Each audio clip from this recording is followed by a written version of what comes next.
Spoštovani in spoštovane, dobrodošli v podcastu Supermoč. Tokratni gost je Jan Habat, soustanovitelj podjetja Fresh32, slovenskega startupa, ki želi na novo definirati nekaj tako vsakdanjega, kot je zobna ščetka. V manj kot letu dni so pridobili več kot 50,000 uporabnikov, razvili lastno tehnologijo 3D Bristol Dynamics, zgradili Gen Z brand v ustni higieni in zaprli investicijski krog v višini 1,2 milijona evrov. Danes ne bova začela pri začetku, ampak pri koncu. Namreč zgodila se je res odmevna zgodba, ki seva in ki se sliši v teh, bi rekla, podjetniških krogih. Ampak najprej, Jan Habat, dobrodošel. Zdravo, Petra. Živijo.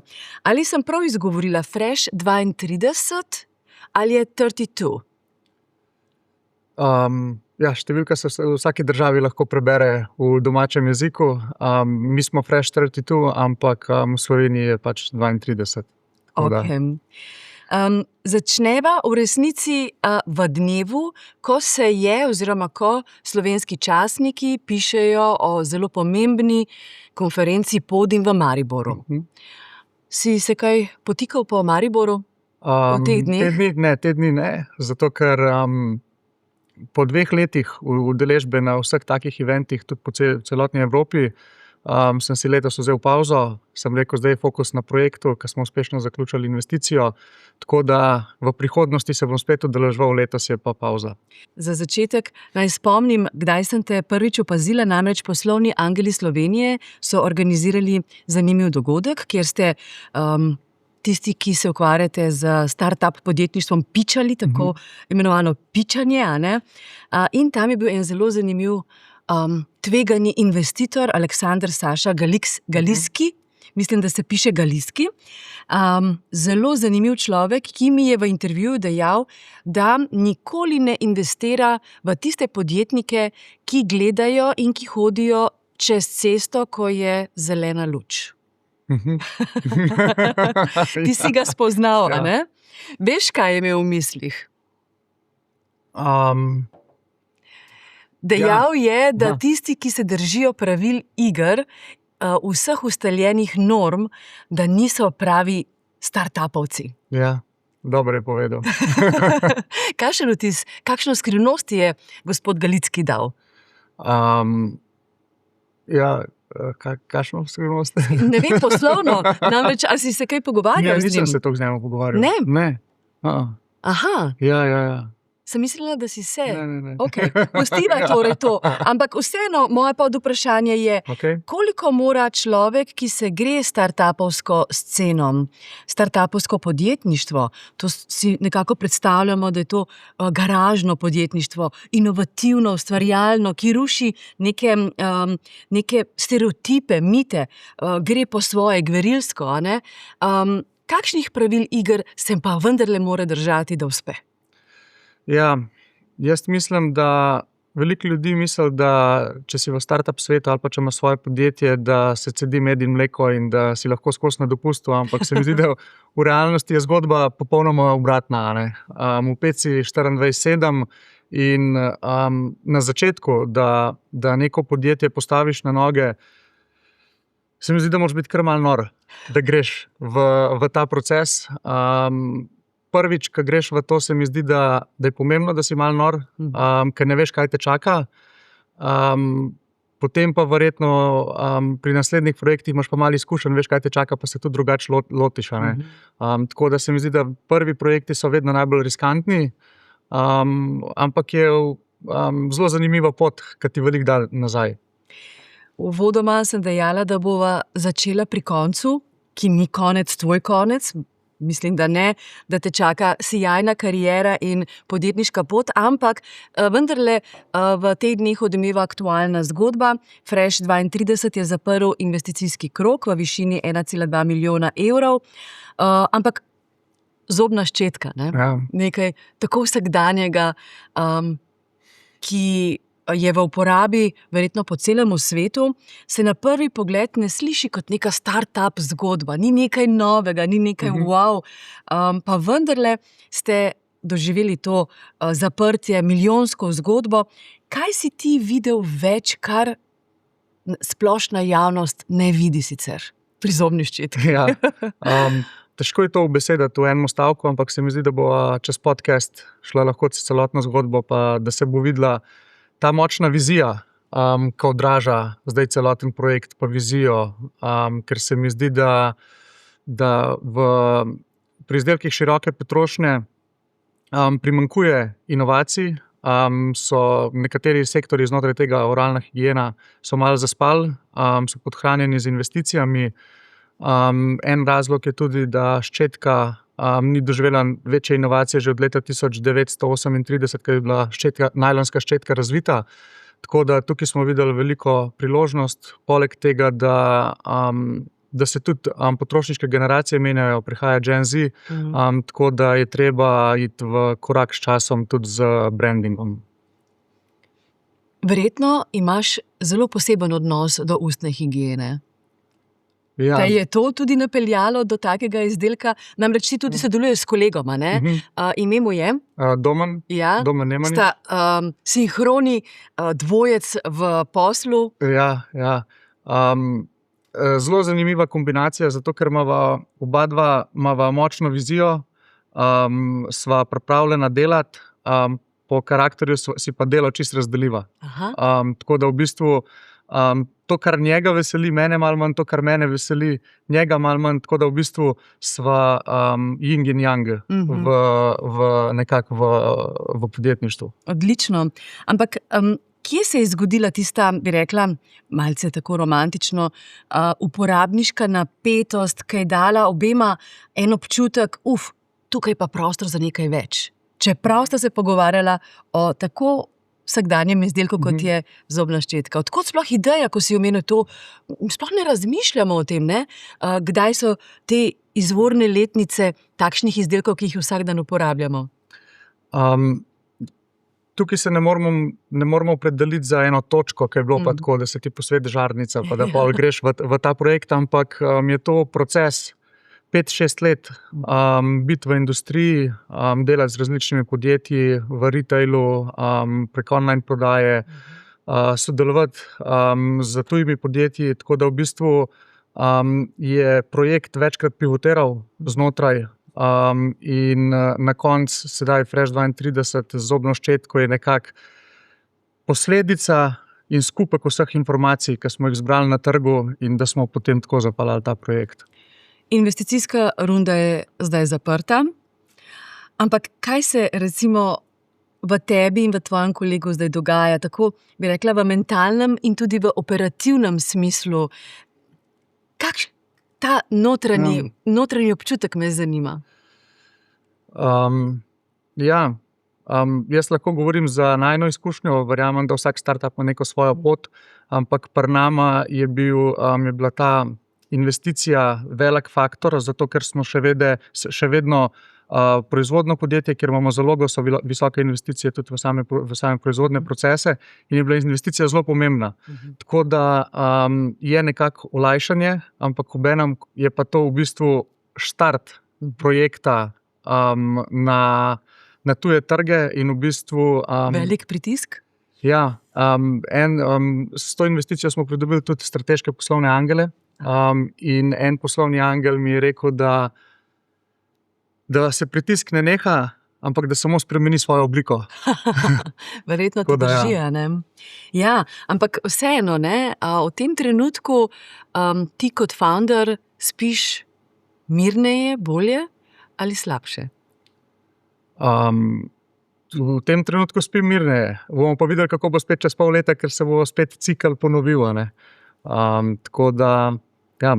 Danes se, Jan Habad, veliko pogovarjamo o takih novih zgodbah, osvajamo novo izrazoslovje, govorimo o umetni inteligenci, o čemer nismo še 20 let nazaj sploh slišali, digitalizaciji, pa ChatGPT, pa tako naprej, robotih, botih in tako dalje. Ampak zanimivo, ne? Takšne zgodbe imajo danes en tak predznak tistega startupovskega prebojnega naboja, pa vendarle Kot rečeno, vidva sta nastopila z zobno ščetko, za inovacijo, ampak kako sta, ko sta pičala, ko si po celi Evropi predstavljal ta izdelek, se boril za to, da bo opažen, kako si investitorju razložil, da lahko je tudi zobna ščetka prenovljena, inovirana, posodobljena, v resnici del tehnološke in globalne zgodbe. Izziv, mar ne? Ja, izziv. Na začetku, ko se je začel proces pridobivanja investicije, sem jaz kontaktiral na splošno vse sklade. In potem sem ugotovil, da tudi skladi imajo svoje sektorje, v katere investirajo. In se nismo fokusirali na sklade, ki investirajo v AI, Deep Tech, SaaS, ampak smo se fokusirali v sklade, ki investirajo v izdelke za široko potrošnjo. Tako da v bistvu se je bilo z njimi pol veliko lažje pogovarjati, so dojeli bistvo izdelka. Potem pa še znotraj te industrije imaš sklade, ki so investirani v različne segmente široke potrošnje. Tako da tukaj ni bilo problem toliko prepričati glede inovacije same ščetke, ampak pol glede same, na kateri stopnji je projekt in kakšna je vizija samega projekta. Zato, ker še vedno se mi zdi, da tudi znotraj industrije široke potrošnje imamo mi kot zobna ščetka zelo velik trg. Recimo nekatere kremice se ne uporabljajo pri vseh potrošnikih vsak dan, ampak so ločene na namen. Zobna ščetka se pa dejansko vsi umivamo 2-krat na dan in imamo zelo širok trg kupcev. Ja, to je res. Je pa zanimivo, imaš morda v žepu zobno ščetko? Ne, to je. Zanimivo je to, da je res taka analogna, ne? Ni električna, ni... Kaj je posebnost te zobne ščetke? Ja, skozi teh par let, ko smo delali že v industriji s zobno pasto v tabletkah, smo zelo veliko komunicirali tudi z zobozdravniki in smo v bistvu identificirali 3 glavne probleme z zobno ščetko. Prvi je, da najlon kot material je zelo abraziven pa trd in je velikokrat najlon glaven vzrok za krvaveče dlesni in vse posledične potem probleme, ki jih ima človek s dlesnimi. Drugi je sustainability, vse zobne ščetke so nereciklabilne. In tretji je market gap na samem trgu, zato ker se mi zdi, da vse te velike korporacije targetirajo milenice prek retaila. In tukaj ni enega brenda, ki bi se poistovetil z mlajšimi generacijami in da bi prek online prodajal. Tako da v bistvu to so te 3 stvari. Ampak zanimivo se je pa potem zgodilo v vajini praksi oziroma na vajini poti, da Fresh 32 je dosegel ne toliko tudi generacijo Z, torej tisto target grupo, ki sta jo naslavljala in iskala neke rešitve, izboljšave zanjo, ampak v resnici ta malce starejša, moja generacija, ne? Ko pa se že sooča lahko z nekimi, recimo, dentalnimi težavami. Zanimiv preobrat, ne? Torej vidva sta z eno potezo ubila 2 muhi, najmanj. 2 target grupi. Ja, to je bilo zanimivo, ampak se mi zdi, da zdaj, ko pogledam nazaj, je logično. Da je tako izpadlo, zato ker prodajali smo rešitev na problem, mlajša generacija tega problema še nima. Tako da v bistvu za nek zagrajene lifestyle brenda se mi pa zdi, da je potrebno veliko več časa pa ene investicije, da se zgradi brand awareness na trgu in da so mlajši potrošniki pol, da to vidijo. To je klasična, najboljša zgodba ali začimba posla, da je treba targetirati mlade, naslavljati mlade, da potem skozi čas to nekako ponotranijo nek izdelek. To se na dnevni ravni soočamo tudi v medijski hiši Delo, ko vse skozi razmišljamo, kako bi ujeli mlade bralce, ki nas bodo seveda potem spremljali. Ampak tako, ko govoriš, koliko enega dela, koga si naslavljal, da niti nisi naredil tega jagodnega izbora, koga targetirati, ko govorimo o vprašanju investitorja, ne? Bi lahko razkril, ali je tako delovanje za vsakogar. Zdi se mi, da mora biti v taki zgodbi človek kot tank, z močno ambicijo, voljo, prepričanostjo, odločenostjo, skratka, en tak zelo poseben psihološki profil človeka. Ja. Never give up. Ja, res, mogoče se včasih malo zlajnen slišam, ampak je never give up. Mene osebno je to počgal, da, ko sem kontaktiral sklade, ki so nas zavračali, pa zdaj z vsakega sestanka se nekaj naučiš. Vedno veliko ljudi v tej industriji spremljam in pravijo, na začetku so rekli, moraš 200 pičov imeti, da closaš investicijo, in sem bil tako, ne, a res. In zdaj vidim, da je to res, a ne. In dejansko se vsak pič, ki ga imaš, je nekako učenje pa feedback za naslednjega. In tudi na koncu, ko ta krog obrneš, se lahko spet s prvim pogovarjaš v bistvu, a ne? Zato, ker sklad ne bo tako investiral v tebe, ampak bo, ne vem, te pol leta spremljal, da bo videl napredek, da bo tebe osebno spoznal in se ta loop lahko ponovi, a ne. Tako da v bistvu zdaj proti koncu, ko sem že govoril s skladi, ki so se zanimali za projekte, kot smo mi, in so nas zavrnili, sem bil vedno tako, pa ne, zdaj jim bom dokazal, da bomo mi to naredili, da to je to. In se zvezde sestavljajo, se mi zdi, da rejzanje denarja, da ni vse samo v projektu, ampak da je projekt kot neka vstopnica za pogovor, na koncu pa to odnosi, pa kako se dokazuje skozi ta čas. Tako da. Jan Habad, večkrat se na tem mestu spomnim izkušnje, namreč MČM Slovenije je pred zdaj pa res že 20 leti ali več povabil v goste zanimivega izraelskega investitorja. Delal je v Ameriki, na ameriških tleh, imel je pospeševalnik, takrat še nismo vedeli, kaj sploh pospeševalnik je, in nam je pripovedal zgodbo o tem, da je povabil slovensko podjetniško skupino in pa ameriško, obe skupini sta pičali, pa vendarle slovenska je odšla brez zagonskih sredstev, medtem ko ameriška, ki ni imela nobenega izdelka v rokah, je imela pa zelo dobre retorične veščine, celofan, pič je bil res šminka, pa so seveda dobili to injekcijo finančno. Ne? Kako pomembno je, kako človek nastopi pred investitorjem, kako pomembna je ta šminka, ta celofan, ta retorična sposobnost, ta samozavest. Če razmerje, odličen izdelek in pa ta šminka, recimo. Sem se velikokrat to vprašal in sem rekel, če imaš šminko, pa dober pič, pa v zadnji ni izdelka, a boš lažje dobil investicijo, kakor če imaš res dober izdelek, pa slabi pičaš. Tako da jaz mislim, da je balans, na koncu dneva, če imaš res dober pič, pa še vedno ni izdelek v zadju, še vedno ne boš pridobil investicije.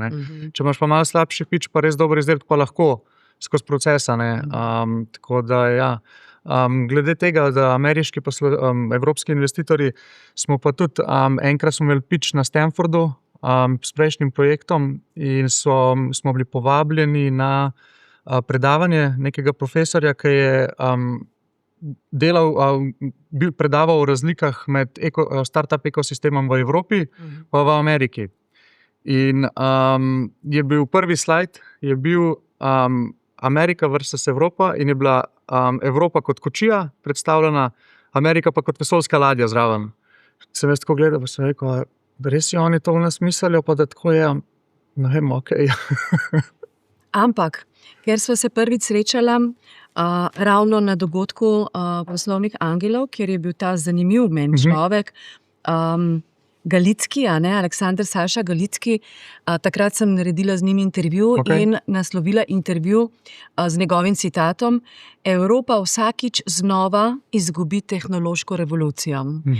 Hotel je povedati, da na evropskih tleh se marsikaj zanimivega, prebojnega in novega rojeva, ampak se ne izpelje na tak način, kot se denimo v ZDA ali pa zdaj tudi že na azijskem kontinentu. Kako dojemaš kot mladi podjetnik to dinamiko na svetu? Kje so priložnosti? Kater trg, kater kontinent bo tvoja prihodnost? Zdaj naši plani so širitev v Veliko Britanijo. To je zelo zanimivo. Velika Britanija ni naš tradicionalni trg, je težek trg v resnici. Bomo videli. Definitivno je težek, zato ker je nasičen, velik brand, je to tle svetovna prestolnica, ampak glede na sam trg kapitala je Velika Britanija v velikih sektorjih the place to be in če te ni tam, te ni na zemljevidu. Velika Britanija ne bo investirala recimo v produkt, ki je samo na nemškem trgu ali pa samo na poljskem trgu. Po drugi strani pa tudi, če se v pravici vprašamo, kdo pozna, ne vem, slovenske ali pa poljske ali pa češke izdelke za široko potrošnjo po celem svetu. To so še vedno le ameriški, francoski, britanski projekti. Mi se bomo pa zato tja širili več razlogov. Eden izmed razlogov je to, da gradimo brand, kjer je ton komunikacije zelo pomemben in z znanjem angleškega jezika imamo mi še vedno lahko nadzor nad samim brandom. Če gremo mi v Nemčijo, imamo zelo težko nadzor nad brandom, nismo pa nek projekt, ki samo rešitev prodaja in ton komunikacije ni pomemben. Drug razlog je, da Vstopna točka v Ameriko? tudi skočna deska, tako. Je pa tudi, da 90% kapitala za izdelke za široko potrošnjo je v UK-ju. In po Brexitu je UK dal zgleda skladom neke ne pogoje, ampak priložnost, da podpišejo, da bodo ves kapital investirali znotraj Anglije in vkolikor to podpišejo, da ves kapital bo ostal znotraj, se oni lahko na konec leta od davka na dobiček odbijajo propadle investicije in ne dajo denarja ven. Ni pogojev. Ti si lahko pred vrati in ne prideš noter čez vrata na pogovor, dokler nimaš tam odprtega podjetja in narejenega trekšna. Tretja stvar je pa definitivno odskočna deska za Ameriko. Brala sem nekaj tvojih intervjujev in v enem si zapisal, da so FMCG, sektor, to so mi nekako s ChatGPT-jem prevedla kot izdelki široke potrošnje. Tako, nekaj takega, to, kar pač uporabljamo množično, da ta sektor v resnici doživlja največji reset v zgodovini. Ampak kaj to pomeni? Kaj v resnici spreminja potrošnik? In kaj spreminja potrošnika? Se mi zdi, da nekatera podjetja so vezana na generacijo, pridejo z generacijo, pa grejo z generacijo. In tukaj pri izdelkih za široko potrošnjo se mi tudi zdi, da lahko rešujejo različne probleme ali se pa ljudje povežajo nekako s tem brandom. In generacije se menjajo. Jaz to tako, kakor sem zasledil, da med korono se je retail ustavil, vse je šlo online in potem so se tudi investicije ustavile. Zelo veliko se je vlagalo pred korono, med korono nič in potem se je kar tudi pisalo, retail nima prihodnosti, vse bo šlo online, klasična trgovina bo zamrla. Pol se mi pa zdi, da zdaj se je pa spet vse skupaj začelo dvigovati. Jaz osebno mislim, da trgovina s policami bo vedno tukaj, vedno. In zdaj so tudi investicije, v zadnjih časih tudi veliko exitov je bilo v zadnjih časih v tem sektorju.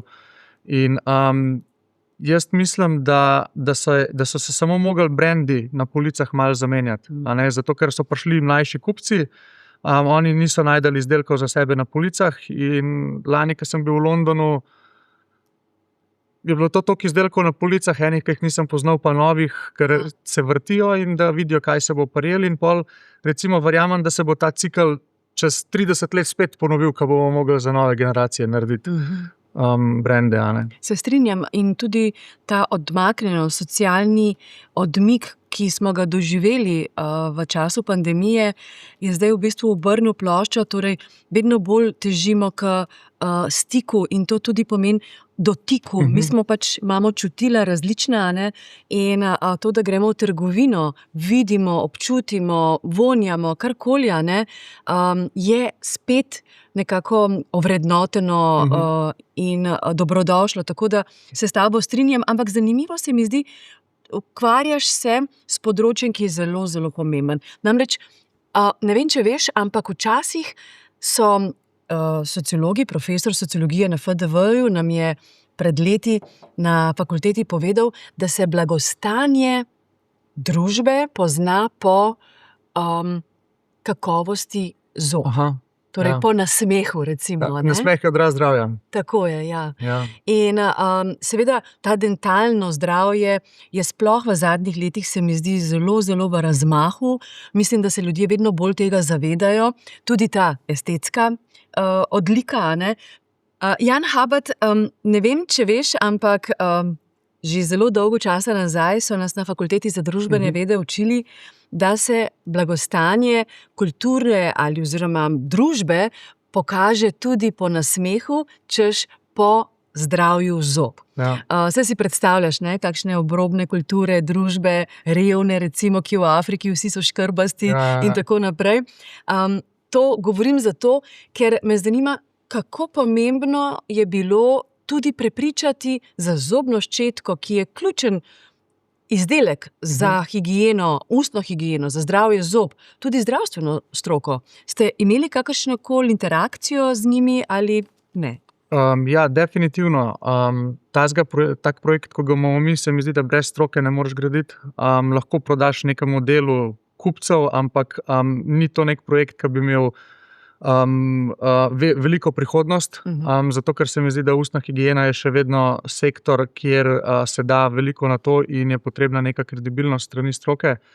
Tako da midva sodelujeva na projektu z več zobozdravniki, ki pomagajo pri razvoju samih izdelkov. Za samo prodajo se pa nismo fokusirala na zobozdravnike.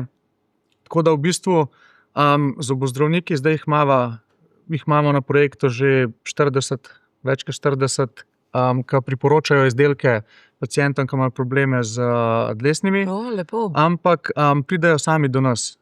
Mi jih ne kontaktiramo aktivno. Če to ni najlepša povratna informacija. Pridejo sami do nas, ki vidijo, da je slovenski projekt, pa jih zanima, kaj je to zdaj. Se nam je pa tudi že zgodilo, da nas je par zobarjev klicali, da so pacienti, da so imeli probleme z dlesnimi, so videli naše oglase in so se jim stanje toliko izboljšalo, da so zobarji vprašali, kaj je zdaj, na čem, kaj so spremenili, in dejansko so pol povedali za nas, so pogledali in so nas kontaktirali. Tako da v bistvu Čestitam.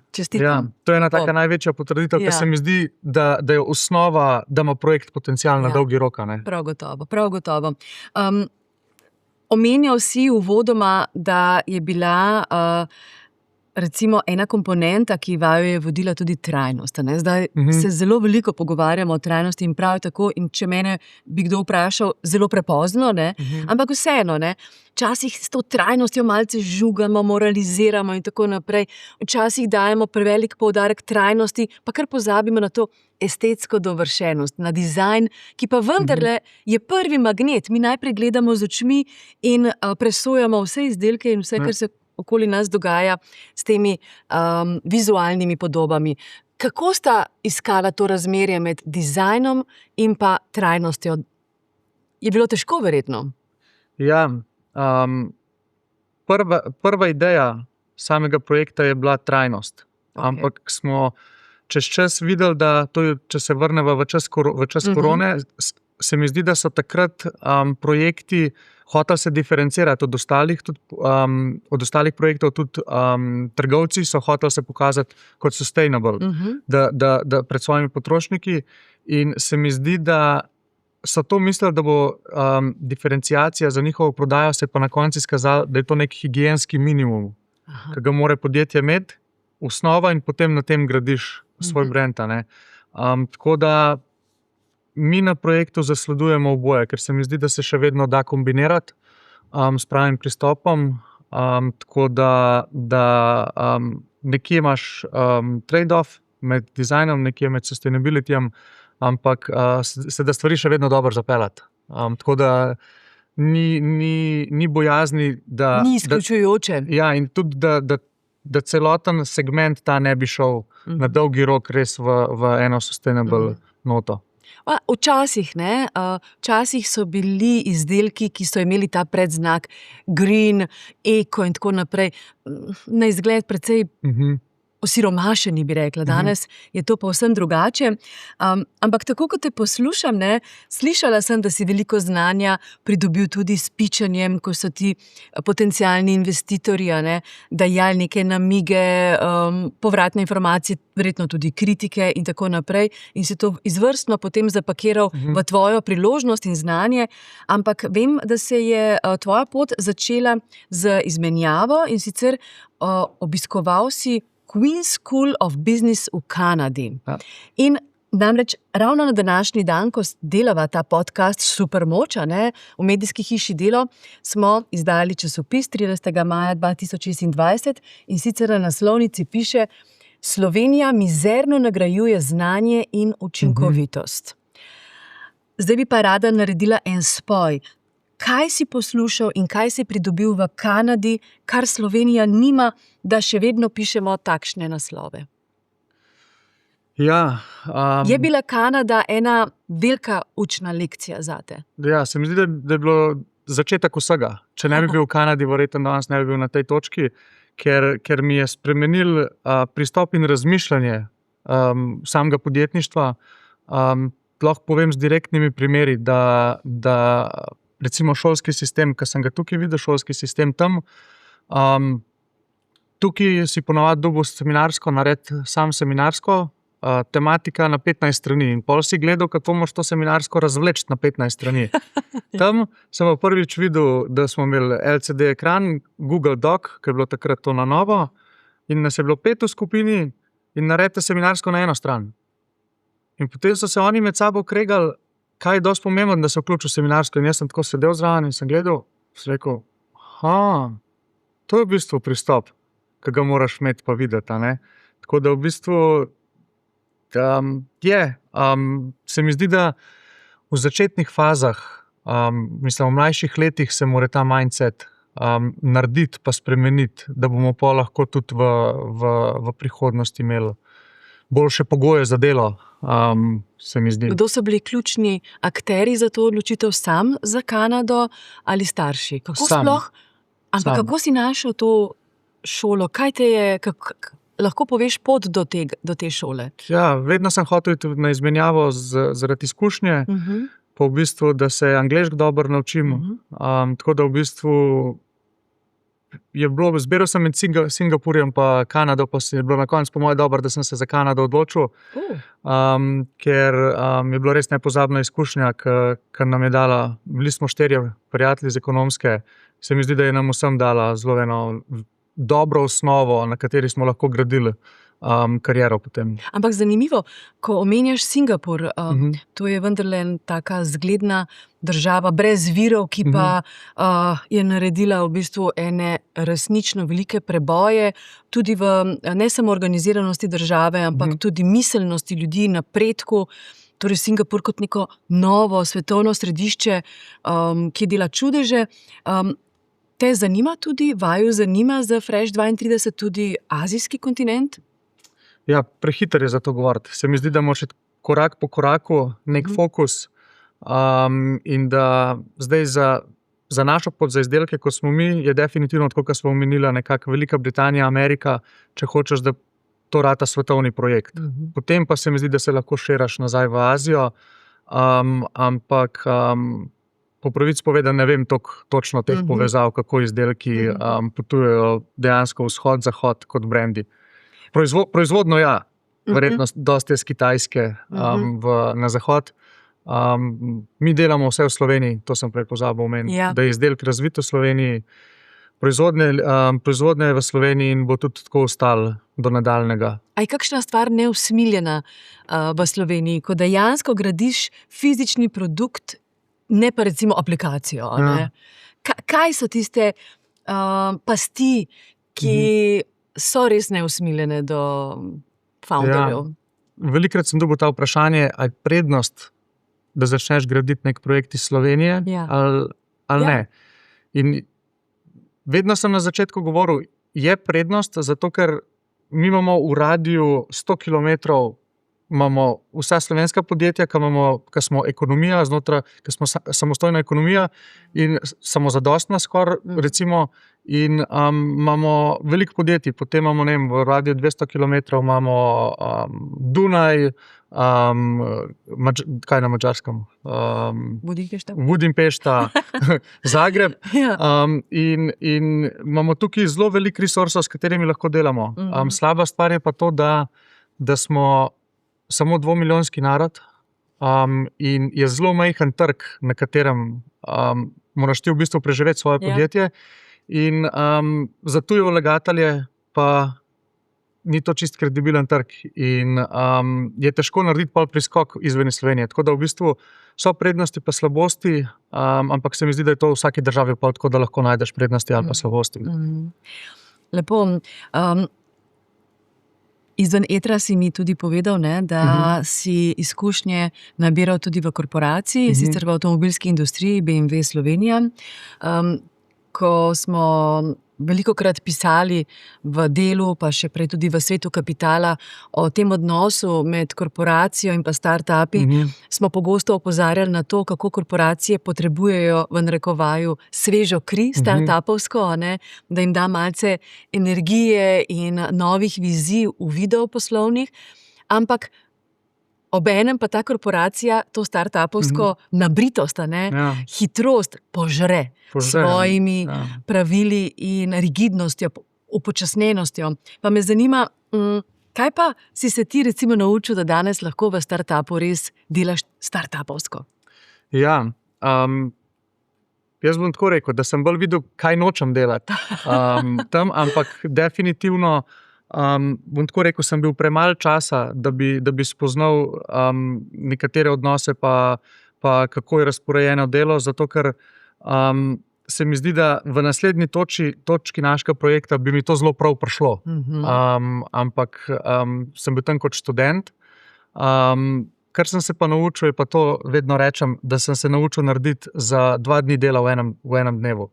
Tako da v bistvu, da ta, kako bi rekel, količina dela in pretoka informacij v korporaciji, da je to kolesje, ki se vrti in v bistvu se mi zdi, da v korporaciji, če greš potem v corporate ladderju, da moraš res biti, isto moraš imeti svoje skille, kakor v startupu, samo drugače zapeljane in ki se na drugačen način odražajo v tvojem delu. Ampak dihaš drugače. In samo uresničuješ se drugače. Ravno na tem mestu v podcastu Supermoč sem gostila doktorja Sašo Bavca, ki je nenehno človek korporacij, dolgoletnega življenja v, res bi rekla, svetovno priznanih korporacijah in kako je večkrat omenjal tako imenovani hamster wheel, da v resnici si nenehno v tem pogonu cilj ustvari že nov cilj in tako naprej in na koncu ostane človek precej prazen. Startup daje ta kreativen naboj, ne? Daje, ampak je pa kolesje na drugačen način. Tako, kot sva prej rekla, pritisk se samo spremeni in oblika, ne, kot je rekel ta tvoj. In isto lahko primerjamo korporacijski svet ali pa startup svet. Pritiski so na obeh straneh, se mi zdi, da oblika je drugačna in tudi jaz sem se velikokrat že spraševal, a je tega treba, zakaj to delamo, ker so bili težki časi po pritiski recimo, pa se pa naslednji dan zjutraj zbudim pa si rečem, pa saj to je to, kar uživam, v čemer delam in si ne predstavljam, da bi delal kaj drugega v življenju in greš dalje, ne. Se mi zdi, da tukaj v startup svetu je zelo pomembna pot. In ker si skozi neke cilje daješ in meni osebno je, da pripelješ startup do neke točke, ki ga potem daš od sebe in celotna ta pota, ne. Zato, ker se mi zdi, da vsake pol leta, ko podjetje zraste, moraš drugačne klobuke nositi znotraj podjetja, ne. Tvoji taski se spreminjajo, responsibility in to je to, ker mislim, zdaj približno z izkušnjami pa z gledanjem, opazovanjem drugih projektov že vemo, kaj nas čaka, ampak v sami operativi noter ne vem, kaj nas čaka čez pol leta ali pa čez 1 leto, s kakšnimi problemi se bomo mogli soočati, ne. Ja, ko omenjaš, ne, zakaj, ne, to vprašanje, ne, pa me zanima, v podcastu Supermoč velikokrat vprašam svoje sogovornike, kaj pa je tvoj why? Zakaj? poslanstvo, kaj je ta tvoja vizija ali notranji driver, motor, ki te kar nekako žene, da se zbudiš in rečeš, akcija, delamo naprej. Ustvarjanje. Se mi zdi, da ustvarjanje in Te ne drive, recimo, da bi imel čez nekaj let v garaži 911 Porsche, recimo. se mi zdi, da Ali je pa to največjo jahto na Jadranu. Se mi zdi, da ne, mislim, da je to posledica, če pride do tega, da si preskrbljen potem za celo življenje, se verjetno noben ne pritožuje, ampak se mi zdi, da pot je ta. Zakaj zjutraj vstaneš? Ker te veseli, kaj delaš. Jaz včasih v nedeljo, mislim, oba z Domnom imava vikende za to, da podelava stvari, da greva lahko v ponedeljek z mirno glavo, da se lotva teskov, ki so potrebni. Ampak ko mi čakaš teden, da obrneš svoje stvari, da vidiš, kako se bojo izpeljale. Zdajle trenutno, ko mi čakamo na jesen, da bomo sprovedali vse stvari, ki so bile zadane z investicijo, da bomo projekt v bistvu peljali proti profitabilnosti, investirali v proizvodne procese, zmanjšali proizvodne stroške, povečali proizvodne kapacitete, dodali izdelke v portfolio, potem pa še optimizirali marketinške procese. To je nekako do poletja, potem pa konec poletja vstop na britanski trg. Držimo pesti. Ja, ko mi čakamo, da se to zgodi, ne? In potem, ko se bo to zgodilo, bomo imeli verjetno nove cilje, ker nas bojo vsak dan iz posle vrgali, ne da ostaneš, ampak da te vržejo. Ja, lepo je slišati ta zagon. Mi je bilo pa tudi zanimivo, ko sva se prvič slišala po telefonu, ko sem te povabila kot gosta podcasta Supermoč, ko si rekel, bili so prazniki, mislim, da tik pred prazniki, prvomajskimi, in si rekel, veš, bom kar doma, imam veliko dela, moram pospravljati, moram pospraviti generalno. To bi rekla manualno delo, ne? Verjetno takrat sem si predstavljala, kako pospravljaš in kako se ti vsi ti miselni procesi in vizije, ker človek, ki dela z rokami, najde rešitve, a ne? Ja, pa tudi nekje sem bral na enem intervjuju, da pospravljanje stanovanja sprošča hormon sreče. Prav gotovo. Da urediš svoje stvari in da si v lepo urejenem okolju. Urejeno okolje, urejene misli. Zanimivo, ne? Kako smo človeška bitja, taka kompleksna in zanimiva. Recimo, meni je zanimivo tudi to, ker nisem imuna ali kar tako indiferentno do hitrosti, da si ljubitelj Formule 1. Tako. V podcastu v Planici sem imela čast gostiti. A res? Ja, sem do videl. koga? Ja, Coulterda. Ja. Wow, frajer. Sem šel včeraj pogledat, če je bil svetovni prvak, ker se mi zdel, da je bil, pa je bil samo Weiss. Podprvak. Ampak frajer, Ja. Pa to, da smo ga imeli v podcastu. Zame so pa to driverji, ne? Smo v elitni družbi. Ampak v resnici, ne, a bi lahko naredil kakšno sporednico ali pa samo našim bralcem, poslušalcem in gledalcem povedal, zakaj te Formula 1 tako impresionira? Ja. Ker za enega takega običajnega gledalca je to samo Jaz spremljam Formula 1 že dolg, ampak če po pravici povem, ne gledam tekem. Spremljam vse okrog. Wow, to mi je všeč. Politiko, razvoj. Super, tehnologija. To. Tehnologija pa politika. To, v bistvu, se mi zdi, da je Formula 1, da je že dolg pod vprašanjem, a je to tekmovanje dirkačev, a je to tekmovanje konstruktorjev. Sponzorjev? Konstruktorjev, proizvajalcev, ali pa je to show business. Med temi tremi se vrti, vse je od tega, meni osebno je to tekmovanje konstruktorjev. Dirkač mora na koncu, se mi zdi, da dirkač mora na koncu delati svoje dela. Tako da to, kar sva omenila, mi je fascinantno, da kako lahko preslikaš v podjetje ali pa v startup, da za 2 formuli dela do 1500 ljudi v teh velikih ekipah. In kar mi je najbolj fascinantno je to, da je lahko recimo tekma v Avstraliji, pa naslednji teden na Japonskem in oni iz Avstralije na Japonsko propeljajo v enem tednu čist nov avto. Noro. In oni v bistvu v nedeljo po tekmi sporočijo informacije v bazo, oni v ponedeljek, torek naredijo nove dele, v sredo jih pošljajo na avion, v četrtek jih imajo na dirkališču in v petek imajo oni nov avto In potem se jaz vprašam, da 1500 ljudi toliko dela usklajeno, ker če en vmes ne delivra, to gre v minutah verjetno, se celotna stvar pade. In mi je fascinantno, kako deluje ta šport, res. No, meni je fascinantno tudi to, ko sem imela priložnost dirkati na zaprtem letališču v Portorožu. To je bila taka izjemna izkušnja, seveda, da ne s Formulo 1, ampak recimo takrat najhitrejšimi avtomobili. Kako se ti pri resnično visoki hitrosti zoža ta zorni kot, in zminimalizira eno piko. Jaz moram reči, da sem občutila tak adrenalin, da se mi je telo nekontrolirano treslo še nekaj minut po dirkanju.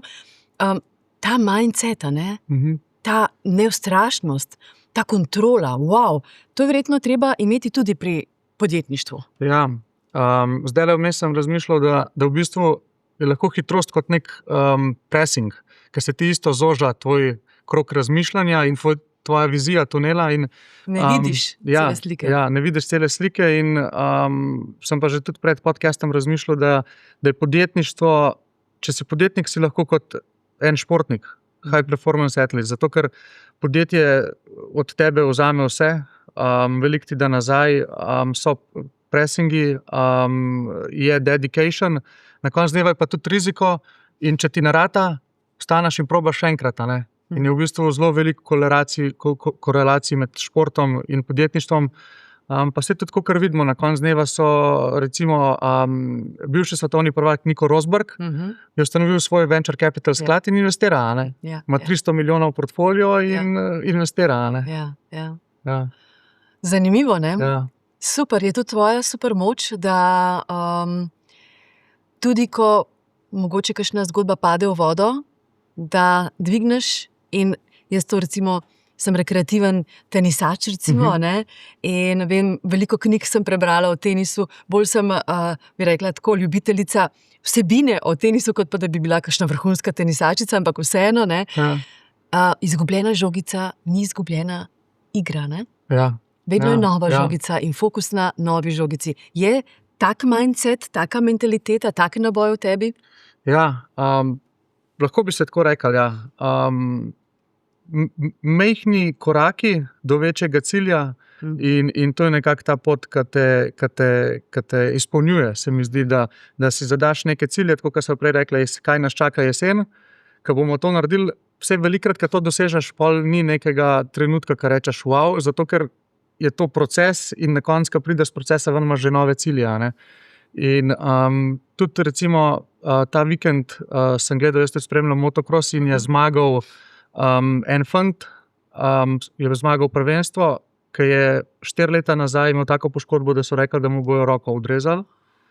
In zdaj to je bilo 6 let od tega, on je zdaj najstarejši, ki je dobil svetovno prvenstvo in je rekel, da si sploh ni predstavljal, kdaj lahko to doseže, ampak je rekel, prvo je bil moj cilj priti nazaj na tekme. Pol je bil moj cilj usvojiti eno zmago. Pol, ki je usvojil eno, rekel, zdaj bi pa mogoče jih lahko več. In zdaj izveč pravi pristop. Je prišel. Pravi pristop, po korakih. Po korakih. Jan Habad, hvala lepa, ker si bil gost v podcastu Supermoč. Veš, kaj ti želim? Želim ti, da boš tudi čez nekaj desetletij s tako strastjo in s takim žarom pripovedoval o svojem življenju. Ja, hvala za povabilo. Delaj na tem. Hvala. Hvala. Živjo.